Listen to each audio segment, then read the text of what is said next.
Unit 1 Biodiversity in the Living World. Biology is the science of life forms and living processes. The living world comprises an amazing diversity of living organisms. Early man could easily perceive the difference between inanimate matter and living organisms. Early man defined some of the inanimate matter, wind, sea, fire, etc., and some among the animals and plants. A common feature of all such forms of inanimate and animate objects was the sense of awe or fear that they evoked. The description of living organisms, including human beings, began much later in human history. Societies which indulged in anthropocentric view of biology could register limited progress in biological knowledge. Systematic and monumental description of life forms brought in out of necessity detailed systems of identification, nomenclature, and classification. The biggest spin-off of such studies was the recognition of the sharing of similarities among living organisms, both horizontally and vertically. That all present-day living organisms are related to each other and also to all the organisms that ever lived on this earth was a revelation which humbled man and led to cultural movements for conservation of biodiversity. In the following chapters of this unit, you will get a description, including classification of animals and plants from a taxonomist perspective.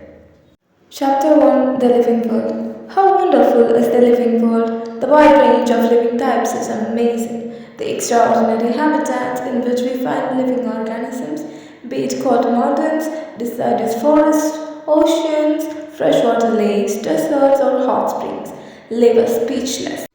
The beauty of a galloping host, of the migrating birds, the valley of flowers, or the attacking shark evolves awe and a deep sense of wonder. The ecological conflicts and cooperation among members of a population and among populations of a community, or even the molecular traffic inside a cell makes us deeply reflect on what indeed is life. This question has two implicit questions within it.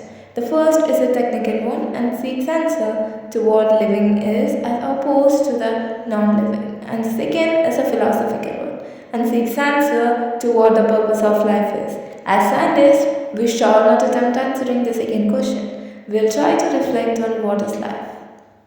1.1 Diversity in the living world. If you look around, you'll see a large variety of living organisms. Be it potted plants, insects, birds, your pets or other animals and plants. There are also several organisms that you cannot see with your naked eye, but they are all around you. If you were to increase the area that you make observations in, the range and variety of organisms that you see would increase. Obviously, if you were to visit a dense forest, you would probably see a much greater number and kinds of living organisms in it. Each different kind of plant, animal, or organism that you see represents a species. The number of species that are known and described range between 1.7 to 1.8 million. This refers to biodiversity or the number and types of organisms present on Earth. We should remember here that as we explore new areas and even old ones, new organisms are continuously being identified. As stated earlier, there are millions of plants and animals in the world. We know the plants and animals in our own area by their local names. These local names would vary from place to place, even within a country. Probably you would recognize the confusion that would be created if we did not find ways and means to talk to each other to refer to organisms we are talking about. Hence, there is a need to standardize the naming of living organisms such that a particular organism is known by the same name all over the world. This process is called nomenclature. Obviously, nomenclature or naming is only possible when the organism is described correctly and we know to what organism the name is attached to. This is identification. In order to facilitate the study, a number of scientists have established procedures to assign a scientific name to each known organism. This is acceptable to biologists all over the world. For plants, scientific names are based on agreed principles and criteria, which are provided in International Code for Botanical Nomenclature (ICBN). You may ask, how are animals named? Animal taxonomists have evolved International Code for Zoological Nomenclature (ICZN). The scientific names ensure that each organism has only one name. Description of any organism should enable the person in any part of the world to arrive at the same name. They also ensure that such a name has not been used for any other known organism. Badges follow universally accepted principles to provide scientific names to known organisms. Each name has two components, the generic name and the specific epithet. This system of providing a name with two components is called binomial nomenclature. This naming system, given by Carl Linnaeus, is being practiced by biologists all over the world. This naming system, using a two-word format, was found convenient. Let us take the example of mango to understand the way of providing scientific names better. Scientific name of mango is written as Mangifera indica. Let us see how it is a binomial name. In this name, Mangifera represents the genus, while indica is a particular species or a specific epithet. Other universal rules of nomenclature are as follows. 1. Biological names are generally in Latin and written in italics. They are Latinized or derived from Latin irrespective of their origin. 2. The first word in a biological name represents the genus while the second component denotes the specific epithet. 3. Both the words in a biological name, when handwritten, are separately underlined or printed in italics to indicate their Latin origin. 4. The first word denoting the genus starts with a capital letter, while the specific epithet starts with a small letter. It can be illustrated with the example of Mangifera indica. Name of the author appears after the specific epithet, that is, at the end of the biological name and is written in an abbreviated form. Example, Mangifera indica Linn. It indicates that this species was first described by Linnaeus. Since it is nearly impossible to study all the living organisms, it is necessary to devise some means to make this possible. This process is classification. Classification is the process by which anything is grouped into convenient categories based on some easily observable characters. For example, we easily recognize groups such as plants or animals or dogs, cats or insects. The moment we use any of those terms, we associate certain characters with the organism in that group. What image do you see when you think of a dog? Obviously, each one of us will see dogs and not cats. Now, if we were to think of Alsatians, we know what we are thinking about. Similarly, suppose we were to say mammals, you would of course think of animals with external ears and body hair. Likewise, in plants, if we try to talk of weeds, the picture in each of our minds will be of weeds plants, not of rice or any other plant. Hence, all this, dogs, cats, mammals, wheat, rice, plants, animals, etc. are convenient categories we use to study organisms. The specific term for those categories is taxa. Here, you must recognize that taxa can indicate categories at very different levels. Plants also form a taxa. Wheat is also a taxa. Similarly, animals, mammals, dogs are all taxa. But you know that a dog is a mammal and mammals are animals. Therefore, animals, mammals and dogs represent taxa at different levels. Hence, based on characteristics, all living organisms can be classified into different taxa. This process of classification is taxonomy. External and internal structure, along with the structure of cell, developmental process, and ecological information of organisms are essential and form the basis of modern taxonomic studies. Hence, characterization, identification, classification, and nomenclature are the processes that are basic to taxonomy. Taxonomy is not something new. Human beings have always been interested in knowing more and more about the various kinds of organisms, particularly with reference to their own use. In early days, human beings needed to find sources for their basic needs of food, clothing, and shelter. Hence, the earliest classifications were based on the uses of various organisms.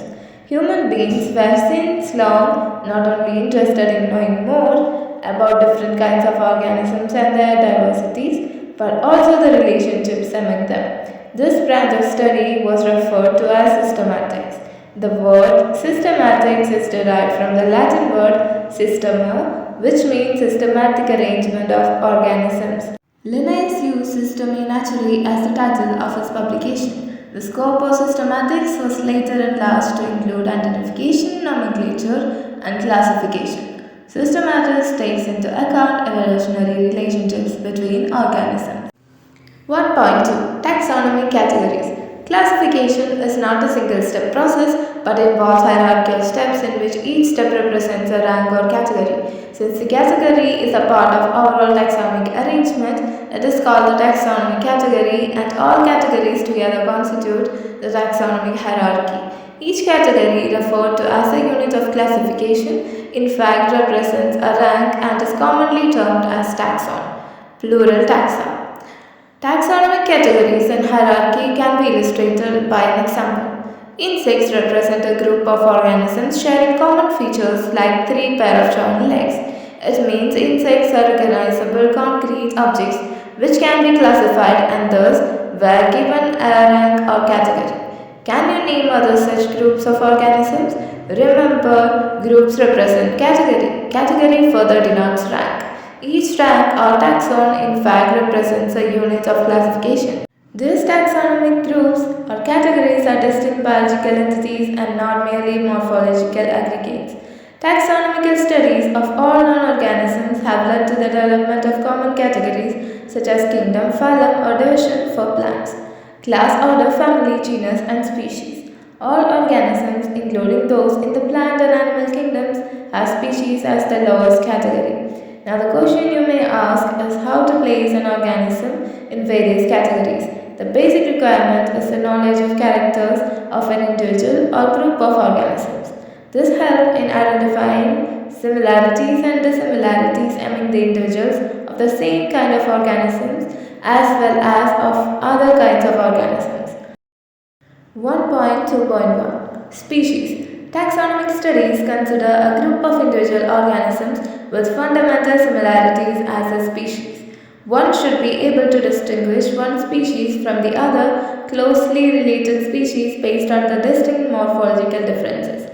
Let us consider Mangifera indica, Solanum tuberosum, potato, and Panthera leo, lion. All the three names indica, tuberosum, and leo represent the specific epithets, while the first words Mangifera, Solanum, and Panthera are genera and represents another higher level of taxon or category. Each genus may have one or more than one specific epithet representing different organisms, but having morphological similarities.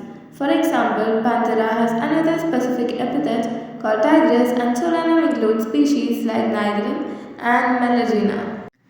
Human beings belong to the species sapiens, which is grouped in the genus Homo. The specific name thus for human being is written as Homo sapiens. 1.212 Genus. Genus comprises a group of related species which has more characters in common in comparison to species of other genera. We can say that genera are aggregates of closely related species. For example, potato and brinjal are two different species but both belong to the genus Solanum. Lion, Panthera leo, leopard, Panthera pardus, and tiger, Panthera tigris, with several common features, are all species of the genus Panthera. This genus differs from another genus Felis, which includes cats. 1.213 Family. The next category, family, has a group of related genera with still less number of similarities as compared to genus and species. Families are characterized on the basis of both vegetative and reproductive features of plant species. Among plants, for example, three different genera, Solanum, Petunia, and Datura, are placed in family Solanaceae. Among animals, for example, genus Panthera, comprising lion, tiger, leopard, is put along with genus Felis, cat, in the family Felidae. Similarly, if you observe the features of a cat and a dog, you will find some similarities and some differences as well. They are separated into two different families, Felidae and Canidae, respectively. 1.2.4 Order. You have seen earlier that categories like species, genus, and families are based on a number of similar characters. Generally, order and other higher taxonomic categories are identified based on the aggregates of characters Order, being a higher category, is the assemblage of families which exhibit a few similar characters. The similar characters are less in number as compared to different genera included in a family. Plant families like Convolvulaceae, Solanaceae are included in the order Polynomials, mainly based on the floral characters. The animal order Carnivora includes families like Felidae and Canidae. 1.2.5 Class. This category includes related orders, for example, order Primata comprising monkey, gorilla, and gibbon is placed in class Mammalia along with order Carnivora that includes animals like tiger, cat, and dog. Class Mammalia has other orders also. 1.2.6 Phylum. Classes comprising animals like fishes, amphibians, reptiles, birds, along with mammals constitute the next higher category called phylum. All this based on common features like presence of notochord and dorsal holoneural system are included in phylum Chordata. In case of plants, classes with a few similar characters are assigned to a higher category called division. 1.2.1 Kingdom. All animals belonging to various phyla are assigned to the highest category called Kingdom Animalia in the classification system of animals. The Kingdom Plantae, on the other hand, is distinct and comprises all plants from various divisions. Henceforth, we will refer to those two groups as animal and plant kingdoms. The taxonomic categories from species to kingdom have been shown in ascending order, starting with species in figure 1.1. These are broad categories. However, taxonomists have also developed subcategories in this hierarchy to facilitate more sound and scientific placement of various taxa. Look at the hierarchy in figure 1.1. Can you recall the basis of our arrangement? Say, for example, as we go higher from species to kingdom, the number of common characters goes on descending. Lower the taxa, more are the characters that the members within the taxon share. Higher the category, higher is the difficulty of determining the relationship to other taxa at the same level. Hence, the problem of classification becomes more complex. Table 1.1 indicates the taxonomic categories to which some common organisms like housefly, man, mango, and wheat belong. Figure 1.1 Taxonomic category showing hierarchical arrangement in ascending order. Species, genus, family, order, class, phylum, kingdom. Table 1.1 Organisms with their taxonomic categories. Common name man. Biological name Homo sapiens. Genus Homo. Family Hominidae. Order Primata. Class Mammalia. Phylum Chordata. Common name housefly. Biological name Musca domestica. Genus Musca, family Muscidae, order Diptera, class Insecta, phylum Arthropoda. Common name Mango, biological name Mangifera indica, genus Mangifera, family Anacardiaceae, order Serpentiles, class Dicotyledonnae, phylum Angiospermae. Common name Wheat, biological name Triticum aestivum. Genus Triticum, family Poaceae, order Poles, class Monocotyledonnae, phylum Angiospermae. Summary: The living world is rich in variety. Millions of plants and animals have been identified and described, but a large number still remains unknown. The very range of organisms in terms of size, color, habitat, physiological, and morphological features make us seek the defining characters of living organisms. In order to facilitate the study of kinds and diversity of organisms, biologists have evolved certain rules and principles for identification, nomenclature, and classification of organisms. The branch of knowledge dealing with those aspects is referred to as taxonomy. The taxonomic studies of various species of plants and animals are useful in agriculture, forestry, industry, and in general for knowing our bioresources and their diversity. The basics of taxonomy like identification, naming, and classification of organisms are universally evolved under international codes. Based on the resemblances and distinct differences, each organism is identified and assigned a correct scientific or biological name comprising two words as per the binomial system of nomenclature. An organism represents or occupies a place or position in the system of classification. There are two categories or ranks and are generally referred to as taxonomic categories or taxa. All the categories constitute a taxonomic hierarchy.